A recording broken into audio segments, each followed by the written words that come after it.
Good evening and welcome to the Business Day. I am Vashan Brown. The government is looking to limestone mining to diversify the island's minerals industry. Now, just last Friday, the island made a landmark limestone shipment to the United States. Here is Andrew Lately. This vessel is filled with 32,000 tons of limestone, the kind which is used in certain food and pharmaceutical products overseas. It's a sought-after mineral which is helping to make up for a portion of the economic loss created by the fallout in bauxite mining. Managing Director at Jamaica Bauxite Mining, Corey Roach, explains that the shipment is a signal of the industry's commitment to diversify its offerings. There are no manna going to fall from heaven again. Our manna is bauxite, limestone and sand on the beaches, and so we have to make use of it. No one of them, neither tourism nor mining, will make it, so we have to have a mix of both. As my grandmother said, you shouldn't put all your eggs in one basket. The shipment, which was done by Lidford Mining, is the first major shipment out of Reynolds Pier since the outbreak of COVID-19, providing employment for both port and haulage workers in St. Anne. And this shipment is only the beginning. Director of Operations Samuel Millington says an even larger shipment will be executed this month.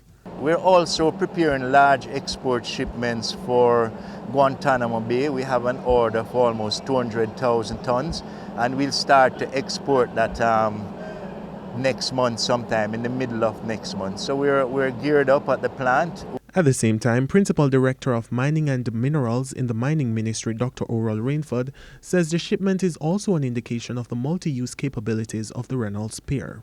It accommodates not only the mining sector, limestone in particular, but tourism.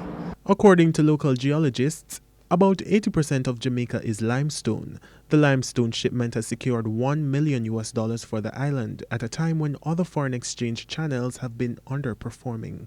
Andrew Lately, TVJ News. The Supreme Ventures Group is expanding its gaming machine industry in Jamaica. The Supreme Ventures Group is expanding its gaming machine business in Jamaica. This following the conclusion of negotiations to widen the group's purview in its contract arrangement with Ice Jamaica. A news release from Supreme Ventures said its revenue sharing arrangement with Ice Jamaica has been discontinued.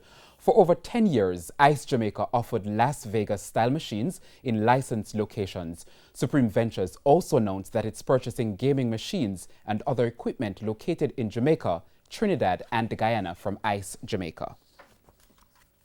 Currency trading ended today with the US dollar selling for $143.06.